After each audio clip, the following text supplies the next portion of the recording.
नमस्कार, स्वागत है आप सभी का गणेश एस्ट्रो हेल्प में। मैं हूं आपके साथ डॉक्टर दिलीप और बहुत बहुत स्वागत करता हूं आपका इस स्पेशल प्रोग्राम में। इस वीडियो में हम बात करने वाले हैं सिंह राशि वालों के लिए कैसा रहेगा आने वाला मई का महीना। जीवन के किस क्षेत्र में क्या उतार चढ़ाव आ सकते हैं, हम अपनी तरफ से क्या कर सकते हैं, चाहे वो आपका करियर हो, जॉब हो, पढ़ाई लिखाई हो, व्यापार हो, काम धंधा हो या फिर धन हो। इसी के साथ साथ प्रेम जीवन है, पारिवारिक जीवन है, शादी का जीवन है, आपका स्वास्थ्य है, स्पिरिचुअलिटी है, अध्यात्म है, सारे जो जीवन के क्षेत्र हैं उसके बारे में हम बातें करेंगे। साथ में ये भी देखेंगे कि भाई ज्योतिष की नज़र से कोई रेमेडी है या कर्म की दृष्टि से हमें कहाँ क्या ध्यान रखना है, किन बातों का ख्याल रखना है। पर सबसे पहले आ जाते हैं आपकी कुंडली पर कि कौन सा ग्रह किस भाव में, किस राशि में गोचर कर रहा है आपके लिए। तो देखिए, प्रथम भाव है ये, इसमें कोई भी ग्रह नहीं है। ये 5 नंबर इसलिए क्योंकि 5 नंबर माफ कीजिएगा, सिंह राशि का 5 नंबर होता है। अब चूंकि ये सिंह राशि है तो 5 नंबर पहले भाव में आएगा। इसी किसी की अगर तुला राशि है, तुला लग्न होता तो 7 नंबर यहाँ पे लिखा रहता है, क्योंकि तुला 7वीं राशि है काल पुरुष की। पहली मेष है, दूसरी वृषभ है, तीसरी मिथुन है, चौथी कर्क है, 5वीं सिंह है। तो यहाँ पर 5 नंबर है। प्रथम भाव में एक खाली है, प्रथम भाव, दूसरा भाव भी खाली है। तृतीय भाव में काल पुरुष की 7वीं राशि तुला में केतु गोचर कर रहे हैं। चतुर्थ पंचम भाव खाली, छठा भाव खाली। सप्तम भाव में शनि और मंगल दोनों एक साथ दिखाई देते हैं कुंभ राशि में। शनि जो है पूरे महीने यहाँ पर रहेंगे और मंगल की अगर बात करें तो मंगल जो है कुंभ राशि में रहेंगे आपके 17 तारीख तक। 17 तारीख को ये मीन राशि में और अष्टम भाव में आपके चले जाएंगे। अष्टम भाव में आपको गुरु गोचर करते हुए दिखाई देते हैं पूरे महीने, और शुक्र भी यहाँ पर मीन राशि में अपनी उच्च की राशि में गोचर कर रहे हैं अष्टम भाव में। शुक्र जो है यहाँ 24 तारीख तक रहेंगे, तो लगभग पूरे महीने रहेंगे। उसके बाद ये आपके नवम भाव में मेष राशि में चले जाएंगे। राहु की बात करें तो मेष राशि में गोचर कर रहे हैं, नवम भाव में आपके गोचर कर रहे हैं। और दसम भाव में बुध को आप देख सकते हो। बुध जो है आपके वृषभ राशि में गोचर कर रहे हैं, और ये बुध जो है वो आपके वक्री रहेंगे। बकरी रहेंगे आपके 10 मई से लेकर 2 जून तक बुध जो है आपके बकरी रहेंगे। तो ये है ग्रहों की स्थिति। इसके बाद हम आ जाते हैं इनके प्रेडिक्शन के ऊपर। क्या कहते हैं ये ग्रह, क्या हो सकता है। तो देखिए, सबसे पहले हम बात करते हैं जो बहुत बड़ा परिवर्तन हो रहा है। आप कह सकते हो कि अष्टम भाव में बहुत सारे ग्रह आपके दिखाई देते हैं। अष्टम में देखिए मंगल भी आ जाएंगे 17 तारीख के बाद, गुरु भी हैं और शुक्र भी हैं, और मंगल आपके भाग्य के स्वामी भी हैं। वैसे तो भाग्येश का अपने से बारे में जाना अच्छा नहीं है, पर यहाँ पर वो अष्टमेश के साथ है, साथ में 10 मेष के साथ है। तो कार्य में कुछ अचानक से बड़ा परिवर्तन आ सकता है, अकस्मात होने वाली चीजें हो सकती है। चूंकि राजयोग बना रहा है तो अकस्मात कुछ लाभ भी हो सकता है, पैतृक संपत्ति मिल सकती है, कुछ आपने अगर कोई स्टॉक मार्केट आदि का कुछ ले रखा है इस तरह का, तो वो बढ़ सकता है अचानक से, क्योंकि पंचमेश जो है वो अष्टम में जाकर अपनी ही राशि में बैठा है। मतलब अचानक से कुछ बड़ा अच्छा हो सकता है। ये सारे ग्रह मिलकर धन भाव को देख रहे हैं, तो कहीं ना कहीं इनहेरिटेंस मिलने को दिखा रहा है। सास ससुर से, माता पिता से, प्रेमी प्रेमिका से, पत्नी के थ्रू, पति के थ्रू कुछ आपको धन लाभ हो सकता है। मतलब ऐसा धन जो आपने नहीं कमाया, दूसरों के थ्रू आपकी लाइफ में आ सकता है। कभी कमाया होगा जब भी आपकी लाइफ में आ रहा है, पर हाँ फिलहाल नहीं कमाया हो, उस तरह के धन को दिखाता है। अष्टमेश का अष्टम में होना, साथ में दशमेश का आना, कार्य के क्षेत्र में बदलाव आ सकता है, आपका ट्रांसफर आदि हो सकता है। जॉब की बात कर रहा हूँ मैं, जो लोग जॉब कर रहे हैं, काम कर रहे हैं, किसी के अंडर काम करते हैं, किसी के और जिनका खुद का बिजनेस है, अगर हम उनकी बात करें, जो व्यापार है, काम है, धंधा है, अपना काम जो कर रहे हैं, तो देखिए शनि महाराज अपनी ही राशि में आ रहे हैं। अभी मई, जून और 12 जुलाई तक यहीं रहने वाले हैं। यहाँ पर शश नाम का योग बनाकर बैठे हुए हैं, तो काम धंधा व्यापार बढ़ने वाला है, बढ़ेगा। पर कैसे? हार्डवर्क काफी रहेगा, रेस्पॉन्सिबिलिटी काफी रहेगी, भाग दौड़ काफी रहेगी। मन भी थोड़ा सा आप कहोगे कि काम की वजह से थोड़ा सा बेचैन सा भी रहेगा, क्योंकि काम जो है एकदम स्मूथ नहीं चलेगा, पर काम बढ़ेगा। क्लाइंट बढ़ेंगे, पर उनमें से कुछ क्लाइंट ऐसे भी होंगे जो थोड़ा परेशान करने वाले होंगे, क्योंकि शनि है वहां पर। इजी नहीं रहने वाला, पर हाँ वैसे बढ़ने वाला है। आपको इसको अच्छा करने के लिए शनि की एनर्जी की आवश्यकता होगी, ताकि ये और बढ़ सके। शनि की एनर्जी क्या है? हार्डवर्क, मेहनत, प्लानिंग, डिसिप्लिन, कर्तव्य परायणता, सतत प्रयास, हार न मानना। इसी के साथ साथ शनि की नेगेटिव चीजों से आपको बच के रहना होगा। नेगेटिव चीज क्या है? आपका है नेगेटिव थॉट्स, विचार आपको पॉजिटिव रखने हैं, हर स्थिति में आपको आशावान रहना है। दूसरा, नशा नेगेटिव जो है पक्ष है शनि महाराज का, तो उससे दूर रहना है। साथ में ही आपका कह सकते हो आलस्य, शनि महाराज आलस्य बढ़ाते हैं, जब नेगेटिव होते हैं तो आलस्य बढ़ा देते हैं। व्यक्ति आज का काम कल पे छोड़ देता है, भाग्य पे छोड़ देता है, दूसरे पे छोड़ देता है, तो ऐसा नहीं करना है, अपने ऊपर लेना है। वो बोलते ना आज करे सो अब कर, अभी करना चाहिए आपको, क्योंकि कल कभी आता नहीं है। एक्चुअली सारी जिंदगी आज में ही है, जिसको आप आज सोच रहे हैं कि वो कल है, वो कल फिर आज बन के ही आएगा।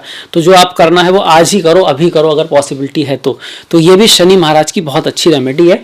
इसके साथ साथ माँ काली की पूजा, हनुमान जी की पूजा, खास करके शनिवार के दिन बहुत अच्छी रहती है। वृद्ध लोगों की सेवा, अपने से बड़ों की सेवा, एल्डर्स लोगों की सेवा, अपने माता पिता की सेवा, अपने पूर्वज और अपनी कल्चर के प्रति, आपके परिवार के कोई ट्रेडिशन रहे होंगे, कुछ उनका पालन करना, ट्रेडिशन जो है अपने अपनी जड़ों से जुड़ते हुए रहना, ये शनि महाराज को अच्छा करता है। तो शनि की बात आ गई। अब शनि की दृष्टियों की अगर हम बात करें तो देखिए शनि की 3 दृष्टियां होती हैं, तीसरी, 7वीं और 10वीं। तो तीसरी दृष्टि 1, 2, 3 भाग्य के भाव पर आएगी, 7वीं दृष्टि ठीक सामने लग्न पर आएगी और चौथे भाव पर दृष्टि आएगी। अब ये तीसरी दृष्टि शत्रु दृष्टि है। यहाँ पर मंगल जो है शनि के मित्र नहीं है, मंगल की राशि में राहु भी बैठे हैं, राहु पे शनि की दृष्टि आ रही है, तो पिता के साथ, बॉस के साथ थोड़ा बना के रखना होगा। भाग्य का भी यही भाव है, भाग्य बहुत स्ट्रांगली साथ नहीं देगा आपको, भाग्य को साथ से उम्मीद भी नहीं करनी है, मेहनत से, हार्ड वर्क से भाग्य बनाना पड़ेगा। यहाँ पर ये इस बात को दिखा रहा है। और अष्टम भाव किन चीजों में साथ नहीं देगा, जहां आपकी मेहनत से काम बन सकता है, कोई ऐसी चीज जहां पर आपकी मेहनत की आवश्यकता नहीं है और लक, सिर्फ लक की आवश्यकता है, अचानक वाली जो चीजें हैं वहां आपको धन को दिखा रहा है। पर ऐसा काम जैसे एग्जाम है, वहां आप मेहनत करोगे, फिर भाग का रोल आएगा, पहले आपका रोल ज्यादा है, तो वहां पर भाग उतना साथ नहीं देगा। अब्रॉड आप जाना चाहते तो योग जरूर है, पर उसमें थोड़ी रुकावट के साथ, कुछ परेशानी के बाद अब्रॉड या विदेश जाने का जो काम है वो सीधे से नहीं होगा, कुछ झंझट के साथ हो सकता है। शनि की लग्न पर दृष्टि आ रही है, तो आप मेहनत करोगे, हार्डवर्क करोगे, पर चीजें थोड़ा लेट होंगी, थोड़ा डिले से होंगी, शनै शनै होंगी। जैसे शनि है, शनि थोड़ा रुक रुक के ही कराते हैं चीजों को। शनि के प्रभाव वाली राशियों में भी ऐसा हो जाता है, शनि का प्रभाव लग्न पे आए तब भी ऐसा होता है कि चीजें डिले होती हैं, देर से होती हैं, हार्डवर्क से होती हैं, मेहनत से होती हैं, पर हो जाती हैं। शनि की जो ये भी शत्रु दृष्टि है और चौथे भाव पर भी शत्रु दृष्टि है, क्योंकि मंगल की राशि है, तो माता के साथ, बंधुओं के साथ कुछ थोड़ा बहुत ड्राइनेस रह सकती है रिश्तों में, उतना आप कह सकते हो प्रेम की थोड़ी सी कमी आएगी आपस में, फैमिली में, जीवन साथी के साथ भी। पर जीवन साथी की पद प्रतिष्ठा बढ़ सकती है, काम बढ़ सकता है उसका, क्योंकि यहाँ अपनी ही राशि में बैठे हैं, शश नाम का महापुरुष योग बना रहे हैं। ऐसे में आपकी कुंडली में शनि की स्थिति कैसी है, यहाँ पर आपके अष्टक वर्ग में कितने पॉइंट हैं, ये भी डिसाइड करेगा कि इसका ज्यादा पॉजिटिव परिणाम रहेगा या थोड़ा नेगेटिव की तरफ जाएगा। आपकी दशा महादशा क्या चल रही है ये भी इसको बदलेगा, क्योंकि तो करोड़ों लोगों की ऐसी ही राशि, कोई 10 साल का है, कोई 20 का है और कोई 50 का है, तो देश काल पात्र के अनुसार भी इसका असर आएगा। जहाँ तक स्टूडेंट्स की बात करें, पढ़ाई लिखाई की बात करें, यंग लोगों की बात करें, तो देखिए मेहनत से काम होगा, मन थोड़ा भटकेगा, क्योंकि चतुर्थ और पंचम दोनों शिक्षा के भाव है, कहीं ना कहीं दोनों का जो स्वामी है अष्टम में आ रहा है। 17 तारीख के बाद मंगल भी अष्टम में आ रहे हैं, उससे पहले मंगल आपके यहाँ पर रहेंगे। थोड़ा मंगल की बात कर लेते हैं चतुर्थ भाव के। तो चतुर्थ भाव का स्वामी अपने से केंद्र में, मतलब अपने से चौथे जा रहा है। 4 7 1 4 7 10 ये केंद्र स्थान होते हैं। अगर कोई ग्रह अपनी जगह बैठा है तो केंद्र में बैठा है, अपने से चौथे भाव में बैठा है तो अपने से केंद्र में गया है, अपने से ठीक सामने सप्तम में गया तो भी केंद्र में है, अपने से दसम में जाता है तो भी केंद्र में है। तो वो अपने प्रभाव को बढ़ाता है, मजबूत करता है। तो चौथे भाव के प्रभाव को बढ़ा रहा है मंगल, कब तक? 17 तारीख तक। चौथे भाव में क्या आता है? जमीन से संबंध है, घर गाड़ी भूमि वाहन बंगले का संबंध है, तो इन सब का लाभ हो सकता है, इससे संबंधित काम में आपको सफलता मिलेगी। पर चूंकि सप्तम भाव में मंगल की एनर्जी बहुत ज्यादा मैच नहीं करती है, काल पुरुष का यहाँ पर 7वीं राशि आती है जो मंगल के शत्रु हैं, और ये कहीं ना कहीं मंगल जो है इच्छा शक्ति को दिखाते हैं, अग्नि को दिखाते हैं, एनर्जी को दिखाते हैं, युद्ध को दिखाते हैं। कहीं ना कहीं मंगल युद्ध के देवता हैं। और शादी वाला भाव बिजनेस वाला भाव, पार्टनरशिप वाले भाव में युद्ध कहाँ चलता है? वहाँ तो आपको विन विन देखना होता है, दूसरे का भी फायदा देखना होता है, दोनों तरफ को साथ में लेके चलना होता है। तो मंगल की एनर्जी वहाँ थोड़ा मैच नहीं करती है। तो ऐसे में व्यक्ति थोड़ा सा आप जुझारू हो सकते हो, अपनी बात को मनवाने के लिए आपका प्रयास ज़्यादा हो सकता है, आप दूसरे की पक्ष की थोड़ी सी अवहेलना कर सकते हो। तो बना के रखना रिश्तों को। रही मन धागा प्रेम का, मत तोड़े चटकाए, जोड़े ते फिर ना जुड़े, जुड़े गांठ पड़ जाए। 17 तारीख तक मंगल थोड़े से ऐसे चल रहे हैं। उसके बाद भी अष्टम में भी इन चीज़ों का ख्याल रखना है। इन लॉस के साथ, स्पाउस के साथ, पति पत्नी के साथ, प्रेमी प्रेमिका के साथ रिश्तों को थोड़ा बना के रखना है। मंगल की यहाँ से चौथी दृष्टि व्यापार के लिए अच्छी है, कार्य के लिए अच्छी है, जॉब के लिए अच्छी है। आपके अंदर एनर्जी काफ़ी रहेगी और किसी कंपटीशन में, किसी लड़ाई में, अगर आप किसी स्पोर्ट्स में हैं, इस तरह की चीज़ यहाँ पर आपको एक प्रदर्शन करके आगे बढ़ना है तो उसके लिए ठीक रहेगा। वाणी का थोड़ा आपको ध्यान रखना है, क्योंकि मंगल की आठवीं दृष्टि आपके द्वितीय भाव पर पड़ेगी जो वाणी का है, और बुध जो वाणी के कारक हैं उस पर भी मंगल की दृष्टि है, कारक पर भी और भाव पर भी। तो वाणी को थोड़ा मंगल जैसी कर देंगे, फायरी कर देंगे। तो थोड़े से आप क्रिटिसाइज कर सकते हैं, आपकी जो बोलने का अंदाज है वो थोड़ा सा दूसरों को लग सकता है। और वो बोलते हैं ना कि कई बार व्यक्ति मारा हुआ भूल जाता है पर बोला हुआ नहीं भूलता, मतलब बात दिल में छुप जाती है। तो बात का बड़ा महत्व है, तो बड़ा सोच समझ के प्रिय बोलने की कोशिश करना है। कई बार सत्य भी अगर आप बोल रहे हैं तो उसका भी जरूरी है कि आप किस तरह से बोल रहे हैं, क्योंकि अगर सत्य को भी आप इस तरह से बोलेंगे जो नहीं बोलना चाहिए तो उसका पर्पज सिद्ध नहीं होगा। मतलब आपका मतलब तो यही है कहने का कि उससे किसी का भला हो। आपको हर दिन की शुरुआत है वो यही सोच के करनी चाहिए कि भाई आज आपके थ्रू लोगों का अच्छा होगा, सबका अच्छा होगा। तो आपके जो कहने का मेन उद्देश्य है वो अच्छा ही है सभी की। पर अगर आप उस टोन से नहीं कहते हैं, उस तरह से नहीं कहते हैं, तो उसका भी नुकसान ही होगा अगले व्यक्ति के लिए भी और आपके लिए भी। तो इस चीज़ का ध्यान रखें, वाणी का बहुत अच्छी तरह से प्रयोग करें। मंगल की दृष्टि द्वितीय भाव पर है और आपके वाणी के कारक पर भी है। आप ये भी कह सकते हैं धन के भाव पर भी और धन के कारक पर भी है। खर्चा थोड़ा बढ़ाएंगे, आप एक्स्ट्रा खर्च कर सकते हैं। जमीन जायदाद से धन का लाभ हो सकता है। मंगल जब यहाँ पर आएंगे तो थोड़ा इन-लॉज के साथ और आपके स्पाउस की वाणी, आपके पति पत्नी की वाणी को भी थोड़ा सा कटु करेंगे। आपका तो वही प्रभाव रहेगा, वो उसका ख्याल रखना ही है। इसके साथ साथ आपके बड़े भाई, आपके सीनियर्स, आपके फ्रेंड्स आदि से कुछ डिफरेंस ऑफ ओपिनियन आपके रह सकते हैं। और भाग्य के मामले में 17 तारीख के बाद भाग्य और थोड़ा कम साथ देगा। जब तक मंगल यहाँ पर थे तो एक राजयोग बन रहा था, नवम का स्वामी सप्तम में, त्रिकोण का स्वामी केंद्र में। अब क्या हुआ है कि त्रिकोण का स्वामी आपका पाप स्थान में आ गया कहीं ना कहीं। अब यहाँ पे क्या होगा, भाग्य थोड़ा कम साथ देगा और भाग्य में कुछ उतार चढ़ाव भी आ सकते हैं। पिता का बेहद ख्याल रखने की आवश्यकता बन जाएगी 17 के बाद, क्योंकि राहु तो यहाँ पर रहेंगे, शनि की दृष्टि भी रहेगी और इस भाव का स्वामी भी अष्टम में चला गया, तो उनकी लाइफ में कुछ उतार चढ़ाव आ सकते हैं, पिता, गुरु, बड़े भाई, इस तरह के।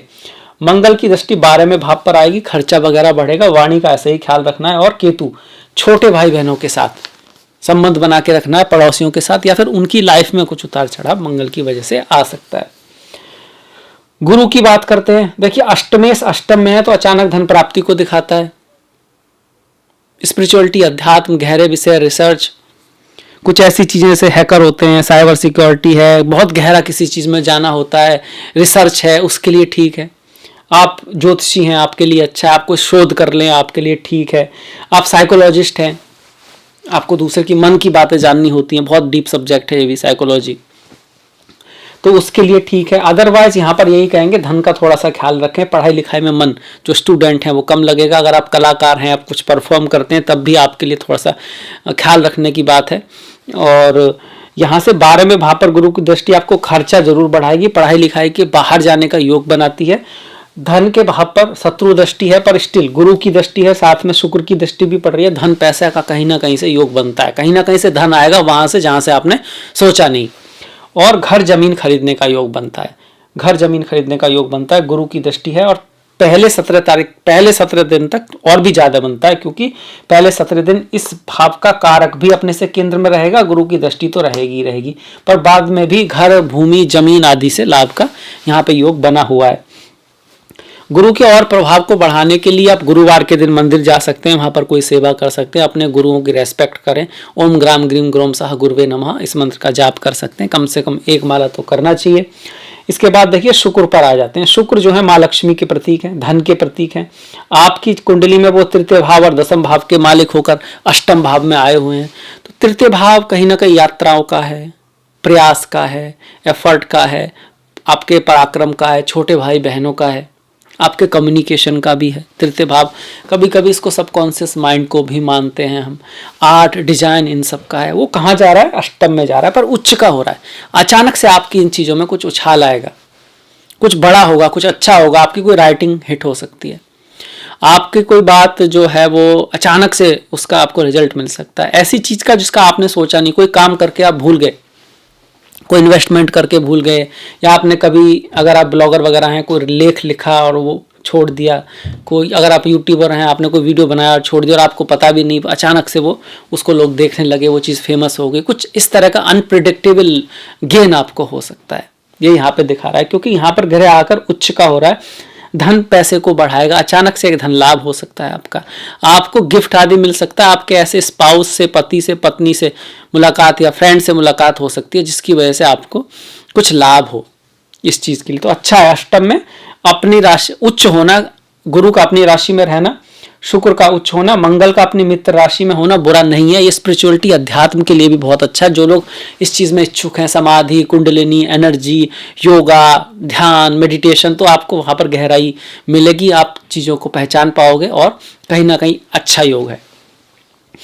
हाँ, ये जरूर है, थोड़ा सा बच्चों को स्टडी का ख्याल रखना है, मर्यादा का थोड़ा ध्यान रखना है, क्योंकि मंगल और शुक्र साथ में आ रहे हैं और अष्टम भाव में है, वो थोड़ा आपका ख्याल रखने वाली बात है। इसके बाद राहु पे आ जाते हैं। राहु जो है नवम भाव में है, पिता का ख्याल रखना है, पिता, गुरु, पूर्वज, अपनी संस्कृति, अपने धर्म के प्रति आस्था बना के रखना है। फॉरेन जाने के लिए, विदेश जाने के लिए अच्छा है। राहु का इस तरह की स्थिति हो तो व्यक्ति अपने धर्म के साथ साथ दूसरे धर्म में भी घुसता है, उनको भी जानना चाहता है, क्योंकि वो चीज़ों की गहराई में घुसना चाहता है, स्पिरिचुअलिटी को एंड तक समझना चाहता है। जैसे कुछ लोग होते हैं, गीता तो पढ़ते ही हैं पर साथ में बाइबल और कुरान भी पढ़ लेते हैं, किसी के भरोसे नहीं समझते हैं कि वहाँ पे क्या लिखा है, उसको खुद पढ़ के देखना चाहते हैं कि वास्तव में है क्या।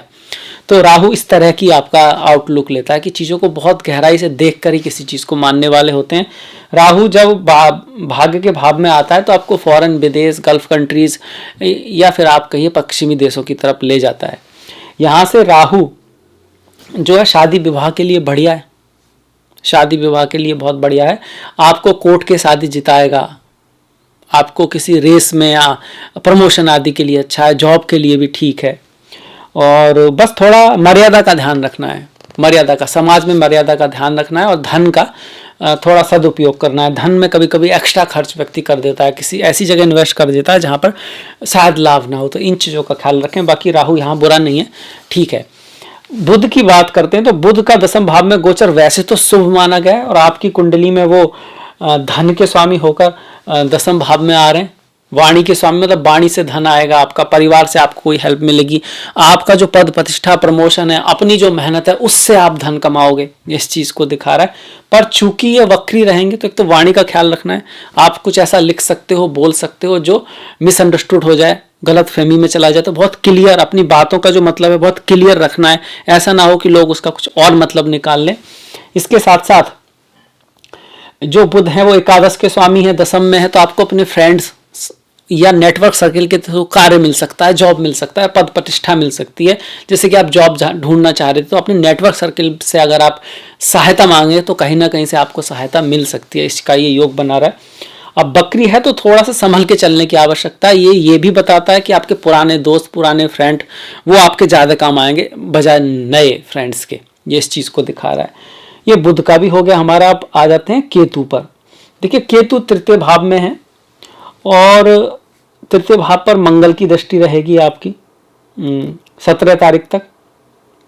17 तारीख के बाद मंगल की दृष्टि आपकी रहेगी, तो आप ये कह सकते हो 17 तारीख के बाद छोटे भाई बहन, मित्र, आपके पड़ोसी, उनके साथ रिश्तों को थोड़ा बना के रखना है। तृतीय भाव में जो केतु है वो कभी कभी सडन फेम भी दिलाता है। अगर आपका कुछ इस तरह का काम है जहां पर कम्युनिकेशन बहुत इंपॉर्टेंट है, क्योंकि केतु ध्वज है, फ्लैग है जो टॉप पे होता है। अब इसमें आपके केतु की स्थिति अच्छी होनी चाहिए कुंडली में, और तृतीय भाव में जहां वो आपका गोचर कर रहा है यहाँ पर कोई अच्छा ग्रह हो या कोई शुभ ग्रह देख रहा हो तो फिर ये केतु आपको अच्छा परिणाम देने वाला होगा।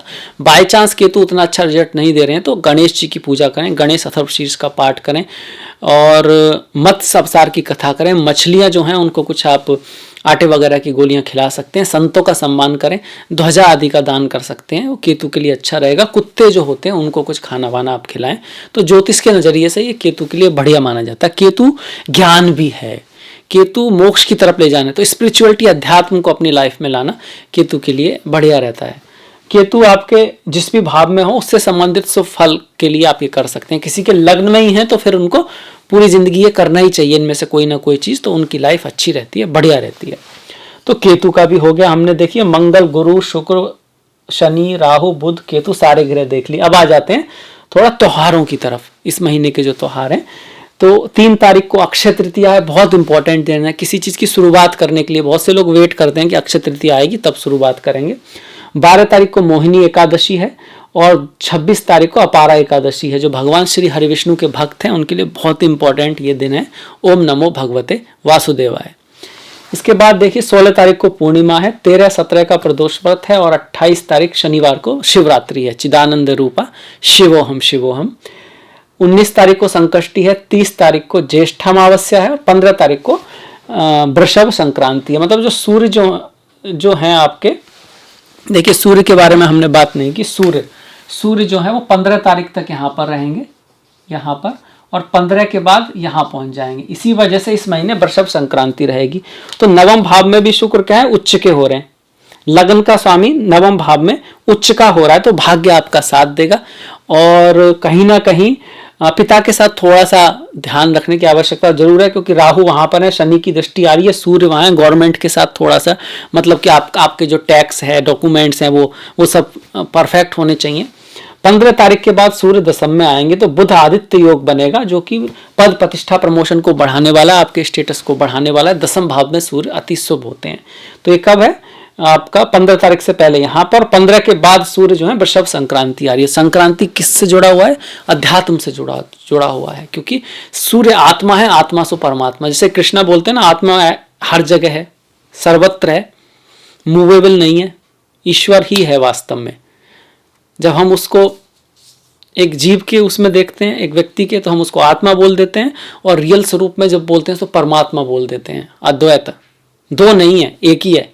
और वो सिर्फ जो है, वो जो सत्य है वो सिर्फ कौन है, ईश्वर ही है। बाकी सब मिथ्या है या सत्य है, माया है या सत्य है। तो वही, इसीलिए संक्रांति का दिन भी जब तब दान के लिए बहुत अच्छा होता है, अपने पितरों को याद करने के लिए बहुत अच्छा है, गीता आदि के पाठ पढ़ने के लिए भी बहुत शुभ रहता है। तो ये हो गए इस महीने के त्योहार। आई होप आपको ये वीडियो पसंद आया होगा, अच्छा लगा होगा। तो प्लीज लाइक कीजिएगा, शेयर कीजिएगा और घंटी वाला बटन दबाना मत भूलिएगा। आपका जो सहयोग है वो बहुत महत्वपूर्ण है, अति महत्वपूर्ण है। उसको इसी तरह से बना के रखिएगा। मैंने डिस्क्रिप्शन में लिंक दिया इंस्टाग्राम, ट्विटर आदि का, तो प्लीज लाइक और प्लीज फॉलो। और आपसे मुलाकात होगी नेक्स्ट वीडियो में। तब तक के लिए अपना ख्याल रखें, अपनों का ख्याल रखें, सभी का ख्याल रखें। नमस्कार।